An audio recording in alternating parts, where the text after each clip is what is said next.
Dans ma précédente vidéo, je vous ai expliqué le principe d'un Azure Key Vault, à quoi ça sert, quand est-ce que ça a été créé, etc. etc. Aujourd'hui, j'aimerais qu'on s'attarde sur une fonctionnalité que je trouve très importante qui s'appelle le Key Rotation Policy, ou bien la gestion des clés en bon français. Ce qu'il faut savoir, c'est que du moment où vous créez une clé dans Azure Key Vault, la clé est créée et vous avez une version également qui est créée. La plupart des services Azure, comme un compte de stockage ou bien un disque d'une machine virtuelle, pour qu'il soit encrypté, va s'appuyer sur cette version-là. C'est là que la Key Rotation Policy rentre en jeu. Car oui, en effet, elle va te permettre de garder le contrôle sur ces versions de clés en effectuant des rotations que tu auras définies au préalable. Avant d'aller plus loin, il faut que tu aies connaissance de deux principes très importants, notamment le Platform Management Key, autrement dit la clé gérée par la plateforme. Dans ce cas-là, c'est un service tout ce qu'il y a de plus simple. Du moment où tu vas créer une machine virtuelle avec un disque ou bien un compte de stockage, celui-ci va être encrypté par la plateforme, donc par la plateforme Microsoft Azure. Et tu vas avoir le Custom Management Key qui est la clé gérée par le client.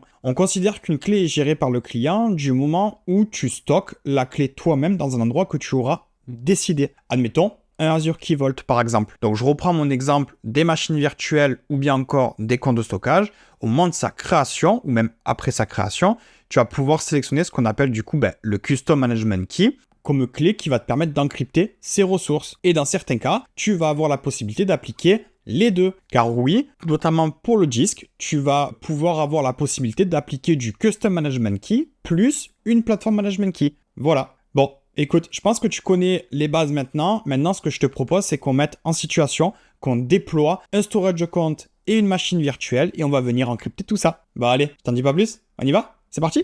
Comme tu peux le voir à l'écran, j'ai créé un groupe de ressources qui s'appelle RG Ressources, tout ce qu'il y a de plus simple. Et à l'intérieur, on retrouve donc un Key Vault, une machine virtuelle et un compte de stockage. Si je me rends dans la partie Key Vault, donc je vais me rendre dans mon Key Vault que j'ai créé et je vais développer la partie key. Effectivement, je vois que j'ai une key 01 qui est déjà paramétrée avec une version actuelle. Nous, on va venir donc paramétrer le Rotation Policy. Donc, je me rends à l'intérieur et je vais avoir différents champs. Le premier champ correspond donc à la date d'expiration. D'accord ? Si vous souhaitez que votre clé expire au bout d'un certain temps, c'est à cet endroit-là qu'il va falloir le mettre. Donc, quand on va mettre un exemple, on va le basculer à 30 jours. On va activer l'auto-rotation. Pourquoi ? Parce que je souhaite que ma version de clé puisse tourner de manière totalement autonome, sans qu'il y ait d'action de ma part. Côté Rotation Policy, on va avoir deux options. Première option, donc, signifie que la rotation de la clé ou bien encore du secret sera effectuée automatiquement à un moment spécifique après sa création.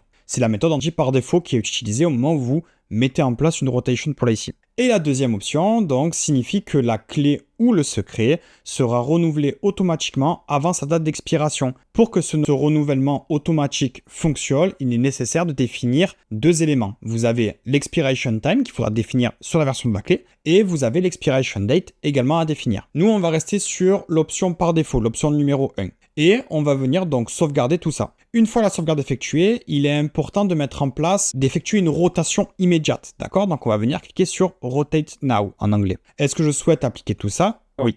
La rotation a été effectuée, donc c'est parfait. On constate bien que j'ai ma current version maintenant qui est passée en expiration date et on va avoir la hold qui est toujours disponible. OK ? Une fois ceci effectué, on va s'attarder sur la partie machine virtuelle pour l'encryption du disque. Pour pouvoir faire cela, vous allez avoir besoin de ce qu'on appelle un Disk Encryption Set. D'accord ? C'est celui qui va faire la passerelle entre votre VM, la ressource virtual machine, y compris le disque, et le Key Vault. Il faut obligatoirement que vous ayez donc un Disk Encryption Set qui soit créé. Et là, on constate immédiatement, au moment de la création, au moment de la mise à disposition de le Disk Encryption Set, qui nous demande d'autoriser les droits sur le Key Vault, ce que je vais effectuer de suite. C'est normal. Pourquoi ? Parce qu'en fait, il y a une demande à ce que l'identité de la ressource puisse avoir un accès au Key Vault pour voir quelle clé est disponible et quelle clé ne l'est plus, tout simplement. Donc tout ça, ça a été effectué, donc c'est parfait. Maintenant, je vais cliquer sur le Change Encryption Key pour lui indiquer que j'ai une clé aujourd'hui qui est utilisée et je souhaite activer l'Auto-Rotation Key. Comme ça, du moment où la clé arrive à expiration et qu'il détecte qu'une nouvelle clé a été mise à jour, il va récupérer la nouvelle clé, tout simplement. Donc je sauvegarde tout ça. Et là, comme on a pu le voir, je ne sais pas si vous avez fait attention, on était sur du 86 quelque chose. Là, on est passé sur du A5D2. Donc, si je retourne sur mon key vault dans ma section des clés, le 88.6 donc correspond à mon ancienne clé et le A5D2 correspond à la nouvelle clé. Donc ça prouve bien qu'il a récupéré la nouvelle clé. Ça, c'est parfait. Maintenant que le disk encryption set a récupéré ma nouvelle clé, on va pouvoir donc lier la ressource disque. Donc comment on procède? On va se rendre dans la partie machine virtuelle, plus précisément sur le disque. Bien sûr, je ne l'ai pas précisé, mais il faut que la VM soit dans un état désalloué. Donc en fait, il faut qu'elle soit éteinte complètement. Une fois la VM éteinte, c'est parfait. On va se rendre dans la partie disque et on va venir dans la partie encryption. Une fois dans la partie encryption, vous voyez, on retrouve la partie Platform Management Key. C'est Azure en fait qui gère les clés. Et nous, on va venir tout simplement sélectionner le custom et on va sauvegarder tout ça. On va pouvoir du coup démarrer la VM et par conséquent, notre disque est totalement encrypté. Et ça, c'est parfait. Donc, une fois ceci effectué, c'est parfait. Donc, la VM a démarré, tout est nickel. On va se rendre dans la partie storage compte maintenant et on va venir encrypter notre storage. Donc, on se rend dans la partie Security Networking. Et là, comme on a tout à l'heure, donc on a le Custom Management Key, c'est la même chose. On va venir sélectionner également le Key Vault qui nous intéresse, donc c'est celui-ci, avec la clé. Là, il m'indique quelle est l'identité chip, est-ce que c'est un system assign ou bien c'est un user assign. Moi, je vais rester sur du system assign. Mais il va y avoir une erreur. Pourquoi? Parce que comme je vous l'ai dit au début de la session, au début de la vidéo, une identité est requise pour déterminer quelle clé est aujourd'hui est en place et quelle clé ne l'est pas. Donc du coup, vu que ça ne fonctionne pas, ce qui est totalement normal, on va se rendre dans la partie Key Vault, on va récupérer le nom de notre storage compte. On se rend sur notre Key Vault. Si je me rends dans la partie Airbag, dans la section Key Vault Crypto Service Encryption User, on retrouve bien notre disk encryption set. Donc nous, on va tout simplement venir y affecter notre storage compte, l'identité du storage compte. Donc c'est celui-là, clac, identité. Je viens sélectionner les identités et je prends le storage. Et je crée. La création a été effectuée, c'est parfait. Je me rends côté storage et je retourne dans la partie encryption. Je resélectionne le Customer Management Key, je récupère ma clé à nouveau et du coup, maintenant, on est de nouveau encrypté sur la bonne version de la clé. D'accord? On est sur du A5D2, ce qui correspond à la version actuelle de ma clé. On le retrouve ici. A5D2. Donc ça, c'est plutôt pas mal du tout. Donc au moins, on sait que la rotation policy va pouvoir se mettre en marche par la suite. Tout fonctionnera sans qu'il y ait de problème.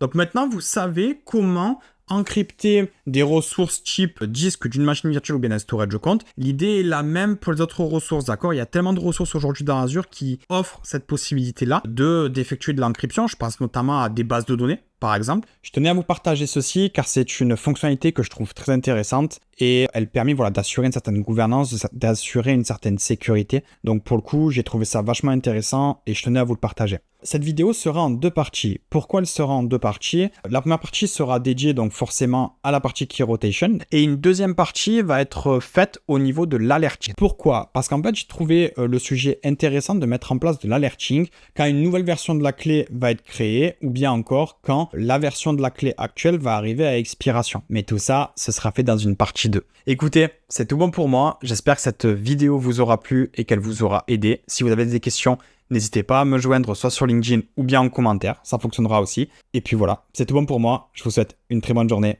et je vous dis à bientôt sur la chaîne.